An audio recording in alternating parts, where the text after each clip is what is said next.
It's amazing to me how many people get into pro-life work because of trauma. My name is Monica Snyder. I'm an atheist. I'm the executive director of Secular Pro-Life, which is an anti-abortion group that seeks to advance secular arguments against abortion. Our group exists largely off of the generosity of not just our donors, but our volunteers, and I've worked with a lot of different kinds of people. I've tried to ask them what gets them into pro-life work in the first place, and some of the stories are pretty amazing. For example, a little bit ago, I uploaded a video about a woman who sidewalk counsels outside of the clinic where she got her own abortion. Her abortion traumatized her, and now she's trying to use that experience for good and offer resources to other women so they don't have to go through what she went through. Similarly, I've worked before with Dr. Robin Atkins, who is a mental health counselor. She is passionately pro-life in part because she had an abortion against her will when she was much younger. And by that I mean the clinic workers told her they were giving her contraceptions. They did not tell her that she was pregnant, and they actually gave her abortion pills.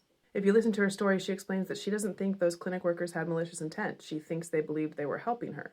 And part of her motivation for her activism now is to correct that misperception. On the Secular Pro-Life blog, we've also repeatedly featured the work of Christina Artukovic. Christina has a son with Down syndrome, and while she was pregnant with him, she had to change OBs multiple times because she kept getting so consistently berated and condescended to about the fact that she did not want to abort. Christina's work often focuses very specifically on how abortion facilitates lethal ableism against children like her son. We've also featured the work of Sarah St. Ange. She had a medically complex pregnancy while she was in New York, and she could not get a medical team to work with her to try treatments or other methods to protect or save her daughter. Ultimately, she birthed her daughter prematurely and had to hold her daughter in her arms while she died. Sarah believes that the way abortion and advocacy for abortion dehumanizes fetuses played a role in the way the medical team in New York treated her daughter.